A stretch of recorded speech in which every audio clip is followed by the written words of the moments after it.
Hi, everybody. Welcome to Fridays with Sue and Steph. So we're going to talk about how I got red in the face, blushy from some of the things that our guest, who's our podcast guest for a week from Tuesday, but she's been on before, Justine Eng-Fante, who is a sex educator and has a certain comfort level that I don't apparently have when it comes to talking about sex. So I did a lot of thinking afterwards about, I think my face is a little redder than it was a minute ago.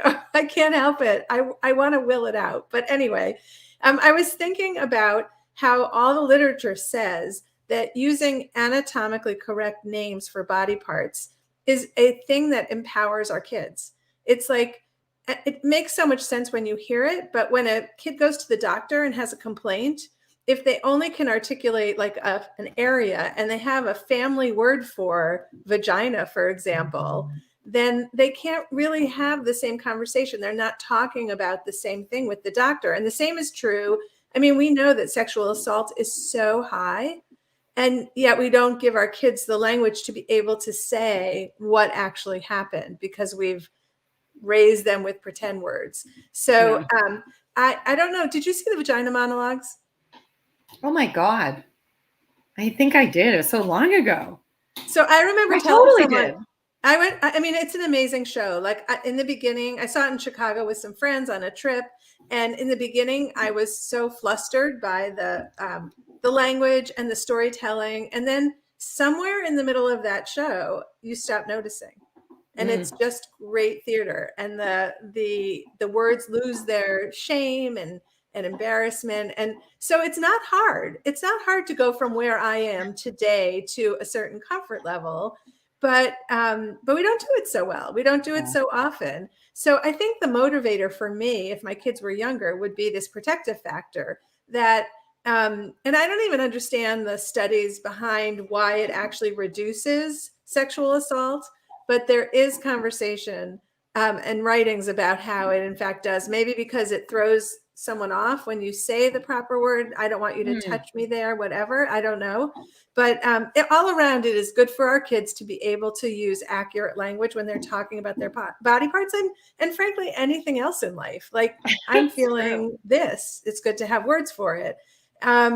So I thought of that because in our interview, Justine brought up that boys prefer oral sex to vaginal penetration because they don't have to look someone in the eye. And even her saying that made us have a conversation about, wow, can we put that in? Like, what does that mean? So we're not alone in the and two of the other people that balked at it are much younger than you and I. Yes. Yeah. So what was it like for you, Steph? I oddly enough, pretty much the same. The only thing that saves me a bit is my darker complexion. That's the right, because difference. I can't see any red in your face, but I can see it in mine. Yeah, right. I mean, that's the only. Thank you, right. Zoom. Right, exactly. Like if they were able to just like take like how I feel on the inside would be mirrored, right? But I do think it's no different. And it's funny, we've been doing this for so long. It is no different than other conversations we were uncomfortable with, and we started having them and we got comfortable. It's the same, right? It's following that exact same pattern. Okay, give me an example because I can't really remember anything that makes me as uncomfortable as this. So tell me. Oh my God. Okay, so hold on. I guess talking about like pronouns and pronouns. trans. Wait, how about just like safe sex and throwing condoms at our kids, and even how we make jokes about that now? And yeah, I mean, we were squirmy. We were so squirmy. Yeah. So I don't think. Oh wait, so tell the story. Tell the condom story because everybody listening should do something similar. We've both done it. Oh yeah. Okay, so I have two. I'll give my most recent. I love my most recent one actually. Okay. So I went to get COVID shot or booster or whatever it was. And it was at a health center, and I was with a friend, and we walked into, I don't know if I've told you this story. We walked into the bathroom just to like wash our hands, and there was a huge bowl of condoms, these gorgeous wrappers, and they like I'm like, what is that? It looked like it'd be like walking into an office and seeing a big thing of jelly beans or M&Ms. And we start putting our hands through them. And each one we pick up has different artwork on it and sayings. And they were each like a piece of art. And my friend looked at me, she's like, I'm totally taking some of these. I'm like, oh my God, me too. So we're like little kids, we've got our fingers in them. And as we have our hands in them, the door opens to the bathroom and a woman comes in and she clearly works at the health place. And we look like we are kids with our hands in the candy jar, right? Or the cookie jar. And we're like, and she's like, oh, take as many as you want. We want those around. We want those out and about. And then we're like, shoving our hands in them. We each come home. She's got a college kid. I've got 2 college kids. And my one had not left for college yet. She was a senior in high school. And so I had them sitting upstairs, like with my stash once we started, packing for college. And all of a sudden I'm like, she was making her list and I'm like, oh, she's like, what? I'm like, I got you something. You are going to love this. So I run upstairs, I come down, I throw them on the table. And she's like, what? Oh my God, Mom. I said, got to be safe. I go, you can share them with friends. Just make sure you have enough for yourself. And like picking them up and she's shown them to friends. I mean, they're beautiful. I wish I had kept some. But I love that. And I just it was all about like the artwork. And it was like this quick little conversation. You got to be safe. And I saw them and I thought these were great. You were going to get them anyway. And making sure you're safe. And like I said, and making sure your friends are safe. You can certainly share. And it gives such an opening, like that one act gives such a conversation opener that isn't weird at all. I mean, it's not weird at for all. Our kids. Our kids it is, but not for us. Yeah. Oh, I didn't think it was weird at all. I went upstairs as if I had bought her like a new flat iron. I was like, oh my God, I got you the best thing for school. Like, I'm sure that's what she thought I was coming down with. That was not what I came down with. Yeah, but I mean, yes, that is such a good example because, when my first kid left for college, I was not having that sense like, oh, I should go there and have this conversation. But subsequently, someone told us about doing it and then we were like all over it. So yeah, hearing it and trying it takes away shame and power. And I mean, honestly, that's how I felt at the vagina monologues. Like they took the power away from the language because they kept repeating it over and over again. And all of a sudden it's just a word. It doesn't have anything attached to it. It's so true. I mean, you and I do that. We do it in our business lives. We do it where like you're trying something for the first time and it tastes weird on your tongue, right? You're saying it and you're like, ugh. And then you find your own language in it and that, right? Like, so you get like this. You do it with great ease. You do it like immediately and it takes me a little longer. And I push back a little bit. Like I've pushed back with therapists saying to try something with my kids. And I know I've said this before, but I'll say to them, like, I don't use that language. And then I'm cracking up. The language I'm using doesn't work. I've asked them for help because I'm doing a shitty job and the language I'm using doesn't work. And they say, how about this? And I go, oh, not that. So I think you adapt, you integrate new language much quicker than I do. Yeah, but I still have to think about, right? Like it is finding your own language around a script you've been given, because I do believe in whether it's like business or a therapist or, pick so many things where I'm looking to the expert, right? So the expert gives me their script and then I'm like, oh, I would never use that word, but I get the feeling of what you're trying to do. So I definitely get those feelings quickly. And then I put it into my words, but I do need that script. Like I still always need the script.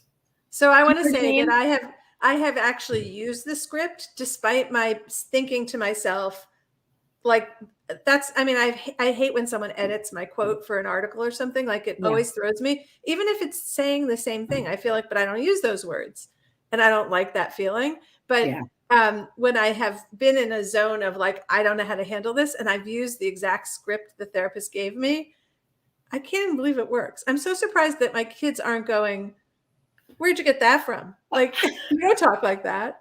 It's weird. It's so weird. It's so true. But you know what? I think it is a bigger, maybe, what's the word I'm looking for? It's like, not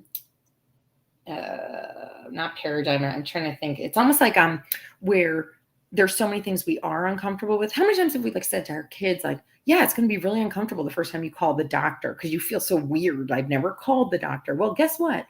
The only way to get past that first time, get it more comfortable is to keep doing it. Right. So it is everything we espouse as a brand, right? Yeah, so it's leaning into the discomfort. And the first one is the hardest for sure. Yeah, so totally. I even thought before we got on this call, should I talk about what the experts said about boys preferring oral sex to vaginal penetration. I was like, but I'm going to use it because I think that's the only way. That is the only way we change this narrative, is to be able to say these things, test them out, say it wrong. And then, that's how we teach our kids about, well, two things, just what you said, trying and getting it wrong and trying and trying and trying. But also these conversations about sex were always so uncomfortable for me. And like, I could have really gotten more comfortable by trying it, by not being perfect the first time. Same.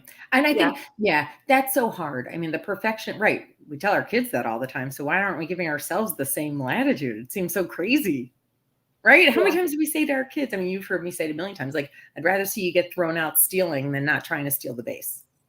Like, get thrown out stealing means you tried it a bunch of times, right? There's something about that space that's a little bit harder. Like, I feel like there's a sense out there that the grown-ups know better. Yeah. And I'm not always so sure about that. Totally. Yeah. I just said that this morning to a friend. I said something about getting out of one of my kids' way. Like, I'm like, I don't know any better. Like, man, we are all such works in progress.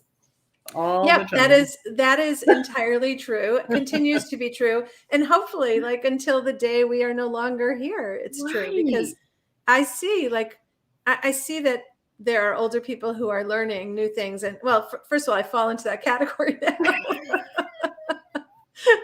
But I know that the thing that keeps you alive and keeps you relevant and keeps your brain sharp is to learn new things.